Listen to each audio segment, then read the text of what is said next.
respecto a la Autoridad Portuaria Nacional. Parece ser que ni los miembros que hoy conforman la APN son conscientes de lo que realmente son. Para que tengan ustedes una idea, quien opera, maneja, controla, supervisa el puerto de Singapur, que es uno de los puertos más grandes del mundo, es la Autoridad Portuaria de Singapur. En Nueva York, la Autoridad Portuaria Nacional fueron los que construyeron las Torres Gemelas. Les digo esto para que tengan una idea de lo que significa la autoridad portuaria en un país. Sin embargo, los de acá solamente se han dedicado a la privatización, al desmantelamiento de todo el sistema portuario nacional. Y ahí hay que atacar. Hay que reivindicar la ley de puertos que Alan García la modificó mediante un decreto legislativo, no obstante que era una iniciativa ciudadana. Pero los dirigentes que me continuaron, yo dejé de ser dirigente, no le dieron el impulso correspondiente para tener un impacto respecto a salvar la ley de puertos. Porque si se salvaba la ley de puertos en el 2009, tengan la seguridad que no hubieran podido privatizar Paita, ni Salaberry, ni el puerto de Pisco, ni el del Callao.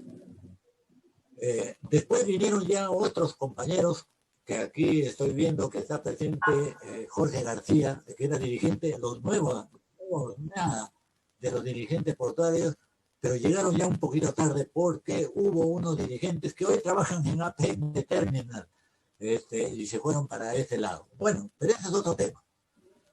Lo importante es levantar la voz nuevamente, a organizarnos para defender el Callao.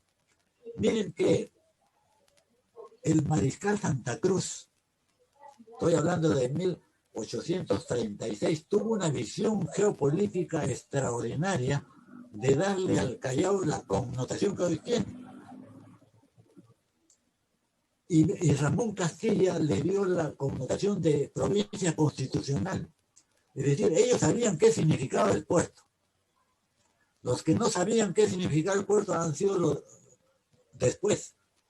Velasco también le dio un impulso al puerto del Callao, ¿no? Hizo el corredor amazónico, etcétera, etcétera. Corresponde entonces a la juventud, como me ha hecho acordar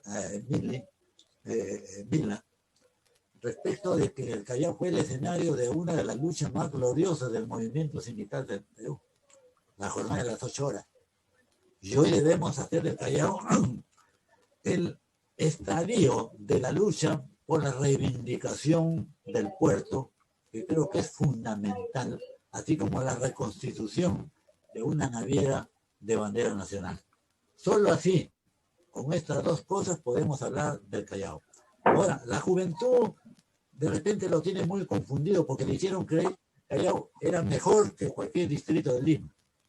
Bueno, parece que sí, pero el Callao no hay que compararlo con ningún distrito de Lima. Hay que compararlo con Cartagena, que es una ciudad portuaria.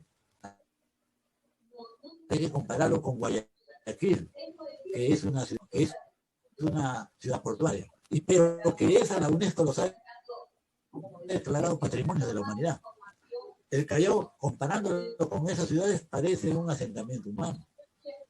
Y entonces eso es el resultado de una gestión corrupta de Chimpún Callao. Porque, ¿y cómo pudo Chimpún Callao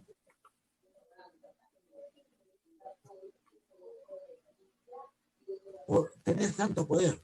De los que salían y se hacían los zapatos, por decirlo de un modo. Pero atrás de ellos estaba otra gente, entre ellos Gianpietri. Gianpietri para la plancha presidencial del segundo gobierno de Alan García en representación de Chimpún. Eso no hay que olvidarlo. Y entonces el poder que decidía estaba detrás de Chimpún. Puede ser que algún día se constituya la Comisión de la Verdad para investigar todo esto y las privatizaciones de los puertos. Es un tema apasionante, pero que creo que debería ser el principal punto de agenda en la política nacional. Gracias. Alberto ha tomado en consideración Puerto Nuevo y el banco hipotecario, que está en el Óvalo, ese edificio abandonado. Puerto Nuevo está en un sitio privilegiado desde el punto de vista del valor del terreno en sí, porque colinda con el puerto del Callao, con el puerto que ocupa el 6º lugar en América Latina y el Caribe. O sea, no es un cualquier puerto. De modo que los terrenos que colindan con el recinto portuario tienen un valor superior a un terreno en San Isidro o en Miraflores o en las Casuarinas. De modo de que yo siempre que he escrito sobre ese tema los he llamado los mendigos sentados en un banco de oro. Ustedes saben el valor de ese terreno, de convertirlo en una área de almacenamiento de contenedores con ventajas comparativas respecto a los demás almacenes particulares que están en la avenida Gambetta, por el simple hecho de estar adjunto al propio puerto. Y ustedes saben lo que significaría, por ejemplo, que la base naval también se trasladara a otro sitio, porque cuando se diseñó la base naval, se hizo cuando los criterios respecto a las situaciones de seguridad nacional eran otras. Se medía la distancia de un cañón de 12 millas para crear soberanía en el mar. Y las bases navales se hacían justamente para proteger las ciudades. Hoy no, pues.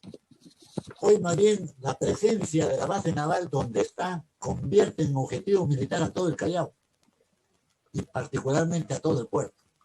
Muy bien. Y respecto al banco hipotecario, ese banco, como dice Alberto, debe tener una utilidad importante, porque fue construido cuando las bancas de fomento reinaban en el Perú. Fue una creación de Velasco Alvarado. Sin embargo, ahí está amontonado, no sé si se ha vendido por piso, y es una barriada de tantos pisos que le da más bien un impacto muy negativo a la ciudad. Bien, ahora quiero entrar ya al tema mismo de la Empresa Nacional de Puertos. ¿Cómo era la cuestión del narcotráfico mientras la Empresa Nacional de Puertos tenía bajo su mandato el puerto del Callao y todos los puertos de la República? ¿Y cómo es hoy los puertos privatizados? Para esto debo remontarme a 1998. Ustedes recordarán de que vino acá un general del ejército norteamericano que le llamaban el zar antidrogas, el general Barry McCaffrey. Vino a entrevistarse con Montesinos, pero iba a entrevistarse con Fujimori, pero previa a la reunión que iba a tener con Fujimori, que nunca se supo qué conversaron, era conversar con Montesinos. Cuando terminó la reunión de este general con Montesinos, figurete como siempre, había convocado una conferencia de prensa, él salió y dijo muchas cosas. Se hizo aparecer como un luchador contra el narcotráfico. Pero dijo algo muy interesante que yo lo tomé en cuenta. Dijo, hoy o ayer la droga saldría para Colombia. La droga del Perú, la que se hace en el Perú, sale en avionetas o bajo cualquier medio a Colombia. Pero en estos días ha habido un giro de 180 grados. Hoy la droga ya no sale a Colombia, se va a la costa peruana. No explicó por qué, pero era evidente de que algo estaba pasando muy serio. Y también que las autoridades locales en cada puerto, y particularmente en el Callao, deberían haber tomado las medidas correspondientes como autoridades. Me estoy refiriendo en 1998 al alcalde provincial del Callao y a los alcaldes provinciales de toda la costa peruana. No hicieron absolutamente nada. ¿Qué es lo que había pasado? Después yo, como estaba en la comunidad andina, en el Consejo Consultivo Laboral Andino, le pregunté a algunos dirigentes portuarios colombianos qué es lo que estaba pasando en Colombia respecto al narcotráfico. Y ellos me dijeron, mira, ya se privatizó Cartagena, y Cartagena era el puerto de salida de la droga. En el contrato que ha firmado el gobierno colombiano con el concesionario, se establecen responsabilidades al nuevo concesionario del puerto. Por lo tanto, no solamente la política de gobierno, la policía, de la lucha contra el narcotráfico, sino que el operador del puerto tiene responsabilidades penalizadas con quitarle la concesión si es que sigue saliendo la droga por el puerto de Cartagena. Y entonces ahora, como no se hace problemas en narcotráfico, vieron que en el Perú la cosa era al revés. Se estaba desregularizando la actividad portuaria en el puerto. Se habían creado los almacenes particulares o puertos secos en la avenida Gambetta. Por lo tanto, el aduanaje, la supervisión de los vistas de aduana, se guiaban por el criterio de la buena fe. O sea, el que exporta dice, no, ahí en mi contenedor hay tal cosa y hay que creerle, porque está actuando de buena fe. Y la autoridad también tiene que hacer eso. Es decir, todo estaba minuciosamente construido para que la droga de Colombia, en vez de irse a Colombia, dé la vuelta y salga por los puertos del Perú. Y estamos hablando de más de 400 toneladas, no de pasta básica, sino de clorhidrato de cocaína. Muy bien, ¿cómo fue en Apu? Yo entré a trabajar en Apu en 1980, en abril. Todavía los militares estaban gobernando el Perú. Belaúnde asume el 28 de julio de 1980. Por lo tanto, eran muy estrictos los concursos para ocupar plazas en el puerto del Callao.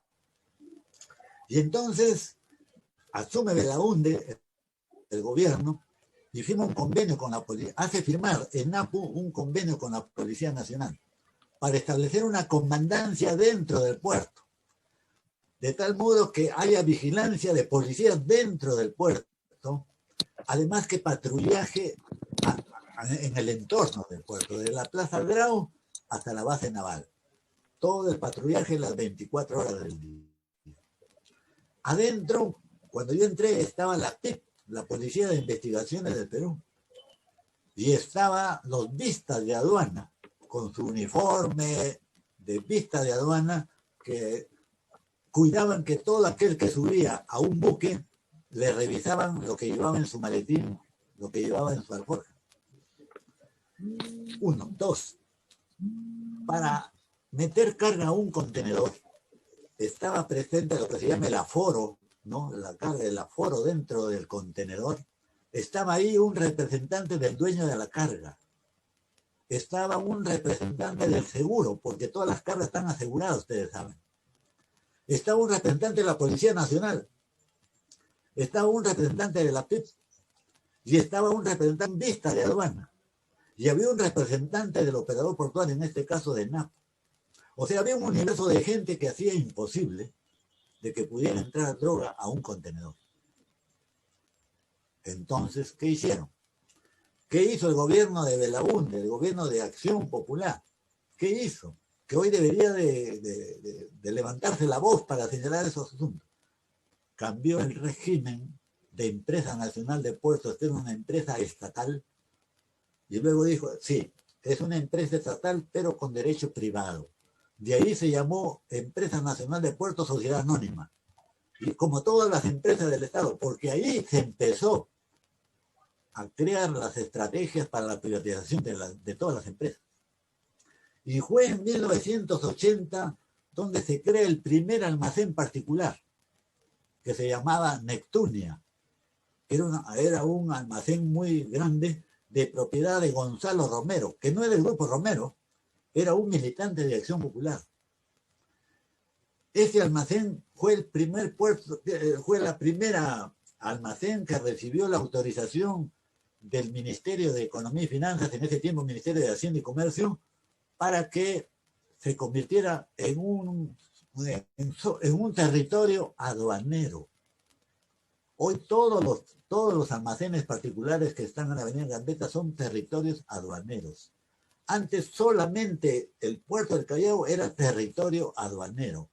Y por lo tanto, con todas las exigencias, con todos los protocolos que se hacen en cualquier frontera. Es decir, todo se revisa. Amén de que estaba la Policía Nacional, amén de que estaba la Policía de Investigaciones, amén de que estaba la aduana, también estaba Migraciones. Dentro, o sea, y Infantería de Marina, o los guardacostas además. De manera que cualquiera que subiera a la escalinata de un buque tenía que salir por la autorización del capitán del buque. Y había que revisar si estaban limpios. Todo eso se acabó. Dejó de ser el puerto del Callao zona aduanera y pasaron a ser zonas aduaneras los almacenes particulares de la avenida Gambetta y la avenida Argentina. Entonces allí habrá vistas de aduana. ¿Quiénes están ahí? ¿Cómo se afora ese contenedor? Una vez que se afora el contenedor, se pone un precinto que lo hace inviolable de acuerdo a las normas internacionales de navegación de las cargas. Ese es inviolable el precinto. De tal modo que en el mundo, en cualquier puerto del mundo, de Europa, del Asia, de Norteamérica, etcétera, etcétera, ven un contenedor que ha sido violado el precinto, ese contenedor se hace a un lado para hacer una investigación, porque se supone que esa carga fue violada. Hoy, ese precinto de seguridad viene desde el almacén particular. ¿Cómo lo llenaron? ¿Cómo fue el aforo? ¿Qué tipo de carga hay? Hay que creer en la buena fe. Y entonces es lo que se llama el manifiesto de carga. El contenedor lleva, y el chofer que los transporta lleva en el brazo su manifiesto de carga que lo entrega a la garita de ingreso del puerto y ven el manifiesto de carga en el contenedor tal y cual cosa y hay que creerle. Y el escáner que tenemos allí, cuando se pone a usar, sale la Cámara de Comercio de Lima a decir que eso es una tontería, que le quita competitividad al puerto porque demora el flujo de las cargas que entran y salen del puerto. O sea, con el cuento de la competitividad, no se escanean los contenedores, solo de vez en cuando uno por uno. Y Caracol era el encargado de qué contenedor había que escanear. Él no mandaba a nadie, pero la pistola sí hacía bulla, pues. Y entonces cualquier funcionario del puerto que le decía, oye, ese contenedor déjamelo pasar, ¿eh? Él ya sabía que había que obedecer, porque de lo contrario a su casa no llegaba esa noche. Esa era su función. ¿Cómo ingresó Caracol al puerto? Ese es otro cuento. Me hacía recordar, Alberto, de que en el puerto entró el loco Aldo. ¿Quién lo llevó? El loco Aldo, cabecilla de una banda peligrosa, lo llevó Curi y habló con el presidente del directorio de Napo para que había que darle una oportunidad a un hombre que ya había nacido de nuevo, estaba más honrado que Cristo y por lo tanto había que meterlo a trabajar al puerto. Aramburu, que era el presidente del directorio, dijo, pero la ley no me lo permite. Pero parece que Aramburu ignoraba de que Curi era el Montesinos en el Callao. Acuérdense los Vladivideos, que le iba y le daba más bien consejos a Curi, a Montesinos. Curi era el Montesinos en el Callao. Por lo tanto, donde él iba, no quedaba piedra sobre piedra. Entonces le dijo muy fácil. Me ha dicho Aldo de que él trabajó acá en Cachuelos hace unos 10 años atrás a una modalidad que se llamaba la bolita, que entraban un grupo de 10 trabajadores y se encargaban para hacer limpieza al puerto. Era un cachuelo. Trabajaban 2 o 3 días y luego entraban otros. Por eso le llamaban la bolita, para darle chamba a mayor número de chalacos sin chamba. Él entró así. Y porque entró así, entonces, como había una ley de reposición a los despedidos que salieron con incentivos, ustedes recordarán que Napo pagó el pato, gastó un montón de plata dándole incentivo a los que se fueron y después tuvo que reincorporarlos. Bueno, bajo esa modalidad entró Aldo. Yo ya no era dirigente, mejor, porque me hubieran matado, porque yo hubiera denunciado públicamente ese hecho. Yo ya estaba jubilado. Me cuentan de que después hacía favores a muchos portuarios o a muchos jefes. Hubo uno que había comprado un auto de segunda mano y no se lo entregaban. Él ya se sentía estafado. Entonces le dijeron, habla con Aldo. Habló con Aldo y Aldo en 24 horas rescató el auto y se lo llevó al puerto. Y así comenzó a hacer una serie de favores. ganó fama dentro del puerto. Lo consideraron un pata muy útil, que hacía favores de esa envergadura que ni la policía lo podía hacer. Un dirigente del sindicato del Callao se retiró del puerto, se jubiló y quedó vacío. Por acuerdo de la Junta Directiva del sindicato, lo incorporaron a Aldo. Terminó siendo dirigente del sindicato del puerto del Callao. Eso me enteré años después, porque todos no querían decírmelo. Seguramente por protegerme, porque ya me conocen, sabía que yo iba esto a denunciar en los medios y podría yo ser víctima de una represalia. Muy bien, me cuentan de que hubo una reunión de negociación entre el sindicato y la empresa. En la reunión esta, creo que era por pliego de reclamos, no sé qué, estaba el gerente general, estaba el gerente de finanzas, estaba el gerente de personal y estaba el gerente de operaciones del puerto. Y de la representación del sindicato, no de Fentenapu, no de la federación, sino del sindicato, estaba el secretario general, 3 dirigentes más y Aldo, también como dirigente. En estas reuniones no se pusieron de acuerdo. ¿Qué hace Aldo? Saca la pistola del cinturón y la pone sobre la mesa y le dice al gerente: hasta ahora no veo ningún acuerdo, creo que usted ya tiene que ceder en algo. El gerente, al ver la pistola, le dijo: ¿qué es eso? Mandó a llamar al gerente de seguridad del puerto. Cuando entró el gerente de seguridad le dijo: Aldito, a los tiempos que te veo. El gerente de seguridad del puerto. Imagínense cómo estaba la situación en ese momento. Y es así como años después se facilita el narcotráfico dentro del puerto, porque la infiltración, gracias a Curi, empezó de ese modo. Muy bien, hoy en día, los puertos, ¿qué hicieron primero con ENAPO? Le dijeron: mira, se viene la era del contenedor a toda viada. Por lo tanto, los contenedores que están llegando hoy, eso se lo decía el gobierno a través del Ministerio de Transporte, a través de la COPRI, a través del Ministerio de Comercio Exterior, los lobbies que están en el gobierno ayer, hoy y mañana. Se viene la era del contenedor y va a haber un ingreso masivo. Por lo tanto, ¿qué hacen los almacenes? Porque teníamos dentro de Napo como 10 almacenes, muy bien construidos, intactos. Ahí se guardaba la carga de manera muy temática, para entregarle al dueño la carga ya en paquetes para que lo lleve a su fábrica, a su tienda y qué sé yo. Los hicieron desmantelar. 9 almacenes quedaron por tierra. El puerto parecía una pampa, solo con sus muelles. El objetivo no era de que se vaya a llenar de contenedores. El objetivo era que Napo no tenga condiciones de almacenamiento de carga, porque ya los almacenes particulares ya comenzaban a convertirse en puertos, en terrenos aduaneros.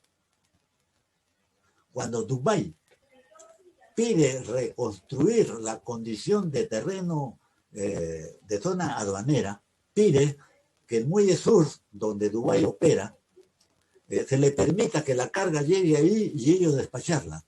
No se lo aceptó la aduana. No se lo aceptó. Y la aduana está bajo la jurisdicción del Ministerio de Economía y Finanzas. No se lo aceptaron. De manera que todo está diseñado minuciosamente para que el narcotráfico tenga luz verde y le va mejor que antes cuando le iba la droga a Colombia. Entonces son aspectos, creo, que deben de tomarse en consideración. Y para terminar, quiero hablar de un tema muy importante. Ante toda esta situación, propusimos una ley de puertos. Por lo tanto, hicimos una iniciativa ciudadana, porque no había marco legal. O sea, hacían lo que le daba la gana porque no había un marco legal que fije las actividades del puerto y una autoridad que arbitre todo, ¿no? Y entonces recolectamos 240,000 firmas en todo el país. Muchas organizaciones sindicales nos apoyaron. No obstante que la OMP estaba bajo el mando de Fujimorato y en el Congreso de la República estaba Marta Chávez, logramos sacar una ley que suspenda todas las privatizaciones hasta que se haga un anteproyecto de ley de puertos. Y esa es otra historia. Pero salió la ley de puertos.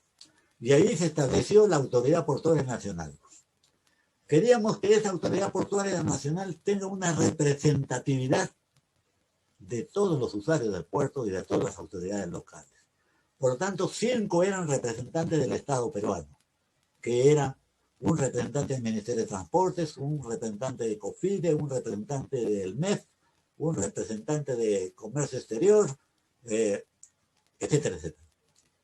Y de la sociedad civil, un representante de los usuarios, un representante de los usuarios finales, o sea, los que ya se llevan, los dueños de la carga, mejor dicho, un representante de los usuarios intermedios, es decir, de empresas que trabajan dentro del puerto haciendo actividades complementarias del puerto. Un representante de los trabajadores y un representante de los gobiernos regionales donde hay un puerto en cada región y un representante de los alcaldes provinciales donde hay un puerto en cada región. Cuando yo fui regidor en la municipalidad del Callao, fui por Mar Callao, yo dije, ¿y qué pasa que ustedes no se ponen de acuerdo con todos los gobiernos regionales para tener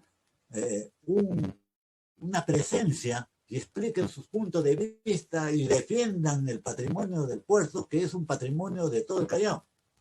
Porque no ha habido nadie que salió a defender el aeropuerto internacional Jorge Chávez, nadie salió a defender la refinería en La Pampilla, nadie salió a defender el desguazamiento de la Compañía Peruana de Vapores, nadie dijo nada al haberle puesto, a haber maniatado al CIMA, que todas las empresas tenían una cadena logística que daba abundante mano de obra a todo el mundo en el Callao.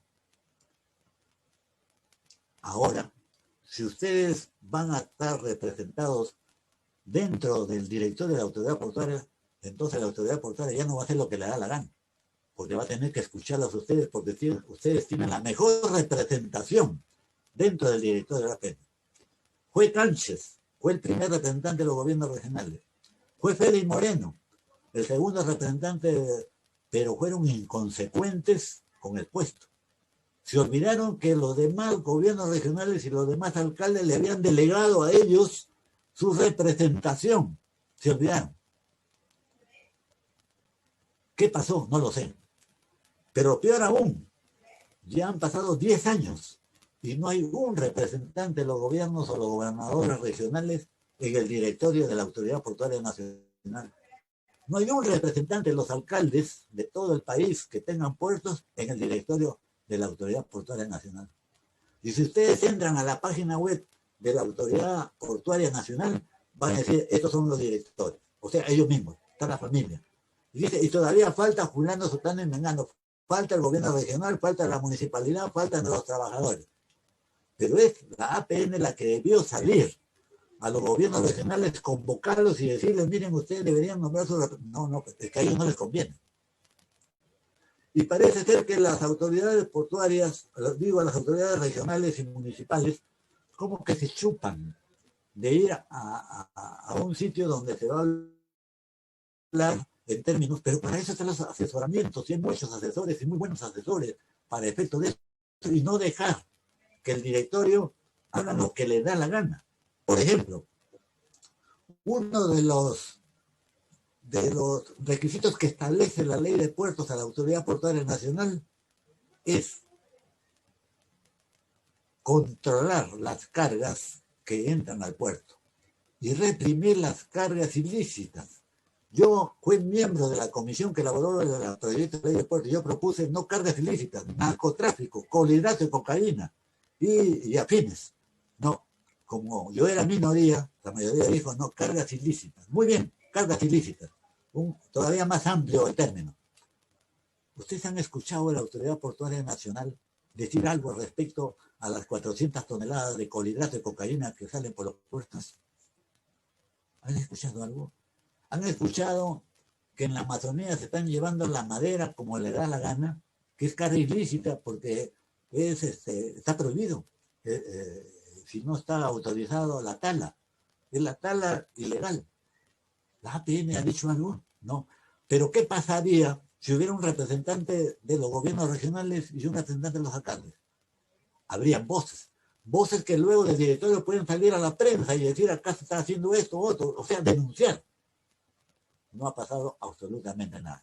Creo que el nuevo gobierno, que espero que sea del partido de Mila, y Mila tenerla como vicepresidenta, las cosas van a cambiar. Yo la conozco a ella, sé que es una mujer de combate, sé que no tiene pelos en la lengua, y es más, lo más importante, es una mujer muy digna y una mujer muy luchadora. Yo creo que tiene ganado el asiento en la plancha presidencial y tiene ganado el asiento en el Congreso de la República, y estoy seguro que lo que hará es levantar su voz en defensa de uno de los puertos más importantes de América Latina y del Caribe. Allá. Gracias.